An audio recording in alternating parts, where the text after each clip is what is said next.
entry. All right, we're going to take the drink order. So could I get you something from the bar before dinner? Yes, we'll have these drinks. Let me go put that right in for you, or let me go get your drinks for you. That's your exit line. You're communicating exactly what it is you're going to do. Off you go. You come back, it's taking the order. Would you like me to take the order for you? Would you like a few minutes? That's the entry line. You're communicating. This is what I'm here to do. We're going to take our order. You take their order, repeat it back to them, make sure you've got the order correct. Say, let me put this right into the kitchen for you, and off you go. You should be walking right to a computer in their mind, punching little buttons on a computer. They know what's happening, and they know when you'll be back, when food's up. However, you will go back. Folks, did you care for another cocktail before your dinner gets here? Yeah, why don't we have another glass of wine, another drink? Or why don't we switch to wine for cocktails? And then you get that drink, off you go. A couple minutes later, food should be rising. Okay? The follow, no entry exit. How is everything? Off you go. The clear, right to home base. Folks, would you like me to take these out of your way? Yeah, I think we're all done. Everything's good. Would you like me to wrap that up? You go through the entire service. Everything is put away. Step back up. Get some coffee or dessert. This is like 2 steps in one. You've done the clear, and now you're selling your coffee and dessert. If they say no, they'll get you check right away for you, and off you go. Or, my people, their check's in their pocket. Well, then I can take this whenever you're ready. We just morph right into the check so that there's no walking around, no wasting time.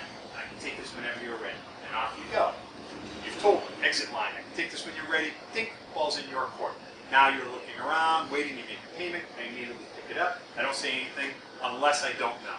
So if the guy folds it and there's 2 $100 bills sticking out of the top and he hangs it off the edge of the table, exactly like I do, they just walk by and pick it up and off they go.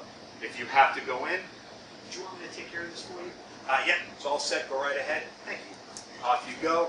Don't say I'm going to bring your change back. Don't ask if they want change. Of course they do. Bring them their change. If they don't, they'll tell you. That's all set, by the way. Oh, great, thank you very much. Or if it's a credit card, off you go, bring it back, put it down, and this is it. Last step. Folks, thanks for coming in. Have a great evening. Have a good night, off you go. That's your exit. Okay? Entry, exit, in and out. Constant stream of communication. I'm controlling timing at your table, which is most important to me, and I'm controlling my timing. 30 seconds. You are never at a table for more than 30 seconds when you're busy. Never more than 30 seconds. I learned this in the islands. Down there, they're like, ooh, how did you get here? Same 10 questions all the time. How'd you get down here? What did you do? Where are you from? You know, do you have family here? How long do you own this business? The same questions over and over. People are on vacation. They're in another country. They're fascinated by what's going on around them. They're really into it. Not so much maybe here, but you get a lot of tourists in Gloucester, downtown Boston. People ask those questions. 30 seconds.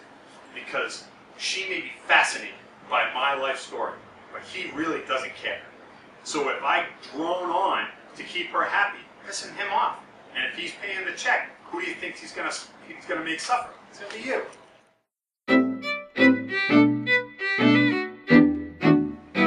All steps need to be done at each table regardless of what happens. This is a manager, experienced server type scenario. We call them domino tables. And I'm sure you, as managers for sure, and servers, you've seen these. If something goes wrong at one table, every problem for the night is going to be at that table. You spilled a drink on a customer as a server, that steak is going to be overcooked. That dupe, if one dupe gets lost in the night, it's this table. Okay? Everything that can go wrong, wrong plates, wrong food, everything happens. It's dominoes. That first domino goes down, I promise you all the rest are going to start to go. They call them problem tables, domino tables. This is where your thought process, as a server and a manager, need to be one thing: proactive. You cannot react to the table. You have to solve the problem before it becomes a problem. You can't stop from spilling a drink in somebody's lap. But you can control what happens from that point forward. So, see it all the time. Spill a drink on a server. We're an animal. We do not like confrontation. I'm so sorry. Oh, so sorry. Now you're dabbing in their crotch. Now they're like, oh my God. And they're like, oh my God. Everyone's freaking out. Are you going to go run back to that table? No. You avoid the table. You're avoiding a problem. You've got your back to them. If you don't want to look at them, what are you doing? You're perpetuating this problem by not delivering the service that they expect. Now they expect better service. And you're ignoring it. So you are continually knocking dominoes down yourself going forward. What we say is, you spill a drink, we lose at Duke. You make a mistake on an order, they don't like their meal. You've got to not only solve the problem that's in front of them, you literally go 3 dominoes down and put your hand down.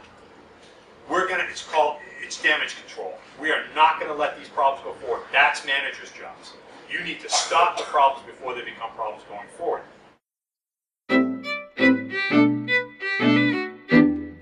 I was finding that the more experienced I got and the more tables that I got, the more problems I was having. And I evaluated as the mistakes I was making.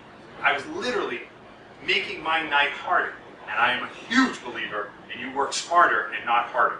And that was always my goal. But I kept tripping myself up and making mistakes at the table because I was always trying to go that extra mile, and I was, hanging my neck out there, and half the time it was getting chopped off. And I couldn't figure it out. And then, an epiphany, if you will, for a college student. My buddy Sean and I played tennis. Sean's 3-4 inches shorter than I am, didn't weigh as much as me, did not look athletic, was not a tremendous athlete, though he was a national champion soccer player. He kicked my butt every time we played tennis. I was faster, taller, hit harder. In my mind, I was a much better tennis player, and we were friends for 22 years, and I did not take a set for 13 years. I could not beat this guy. Finally, I just refused to play tennis with him anymore, because I hate losing. And after a dozen years, I just couldn't take it anymore. Sat me down and said, he's like, do you know why it's going this way? And I'm like, no, I have no idea why you beat me. He goes, yeah, I don't beat you. You beat you. Every time, my goal is to get the ball over the court to your forehand so you can hit it 152 miles an hour out.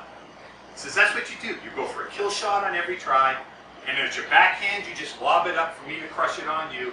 All I do is put the ball in your court, and as a C-level player, you're going to make your own unforced errors. And you have been doing this year after year and not learning that you're the one beating you. This level, John, just get the ball back into the court and let me try and make some errors. Don't I win my first set the next day from this guy? And then we go on to play very even going forward. And it was literally about changing my game. And it was about a week after that table meltdown that I was working the floor. It was just an odd Thursday night. We were busy early and then it died. So I was like amped, running around. My brain's working full bore. And I made a couple of mistakes and it hit me. Just literally like a light going off, like you're in a genius moment. I'm like, wait a minute. I need to do this waiting tables. Don't make errors when you're playing tennis. Don't make errors at the tables. It's simple. If I don't make mistakes, I can't lose money. So, are you going to be able to wait on a bunch of tables through the course of a Saturday night and never make an error? No, it's impossible. Impossible. However, there is perception. So, let me give you the perfect handling example. My first place, Shark Bite Bar and Grill, was basically a glorified burger joint. And we prided ourselves on our burgers. If you sell hamburgers and French fries, what has to be on the table? Ketchup. Okay? If you walk to a table and put down 3 baskets of burgers and fries and do not put ketchup on that table, you are an idiot. Everyone has to have it. So let me give you 2 examples. They know my name is John. I walk up, I place the 3 baskets down. Folks, enjoy your meal. And I walk away. Guy looks down and says, oh my God, I have no ketchup. Excuse me, John, can we get some ketchup? Ooh, sorry, I'll bring it right over for you. I just said the one word that guarantees my tip's going down. Sorry. I admitted I made a mistake. I try to avoid that at every opportunity. Now, when it's due, you got to do it. But I was saying sorry all the time at tables. And I'm like, oh, I gotta stop that. Let me give you get my ketchup. I run over. Here you go. Sorry about that. Guys, enjoy. All right, enjoy. And walk away. I'm the idiot. I walk up to the table and I put these down and say, folks, can I get you anything else with your dinner? And I look at you. A llama, $1,000, anything. Can I get you anything? No, we're all set. Please enjoy your meal. And I walk away. Boy, I need ketchup. John, sorry, forgot to ask for ketchup. No problem, we get that for you. Bring it over, there you go. Enjoy. Whose fault is it that there's no ketchup on the table? It's mine. In scenario 1, clearly, who do they believe screwed up? Me. In scenario 2, who do they think screwed up? 9 times out of 10, they think they made a mistake by not asking you for the catch. So it's all about perception, okay? And that goes for every step in here. It's a proactive thought process and keeping the ball on their side of the court. So don't pick up a glass without asking. Because if you pick it up, sorry, it's going to come out of your mouth. Then it goes back down.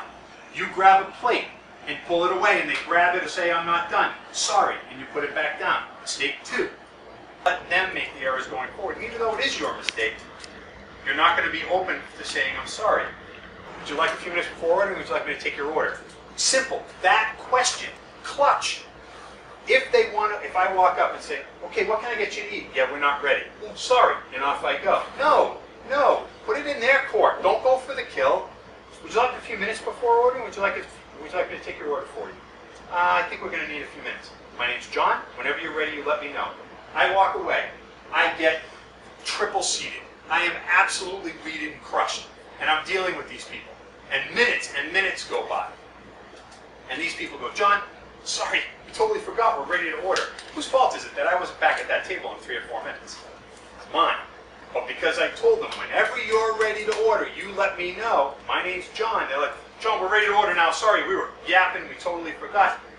But clear, always ask. Don't make mistakes at the table.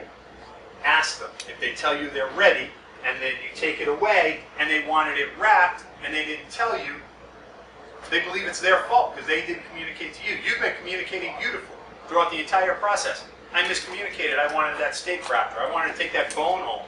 The check, that's a big one. This was the problem down in the islands. Look, they all know it's coming. All right, this is it. They're gonna get a bill, and there's nothing you can do about it. If there's no dessert on the table, I put the check down right away.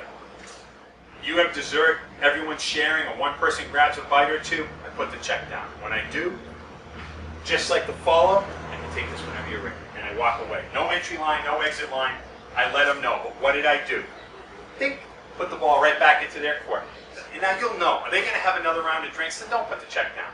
If they didn't have dessert and they're just chilling, come over. Folks, did you care for another round of drinks? No, you know what? I think we're going to head out.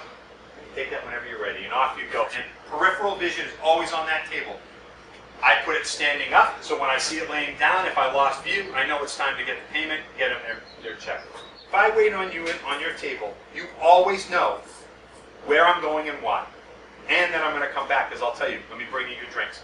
I'll put that order into the kitchen, and then we bring it back. I'm going to bring you, your dessert. I'm always communicating what's going on. It becomes very subtle over a period of time, but they always know where you're going when you're coming back. And what does that create? We talked about it very early. Comfort. You're just creating comfort. There is no surprises for this table. They know what's going on. The only surprise will be me pushing them into something that they never would have tried.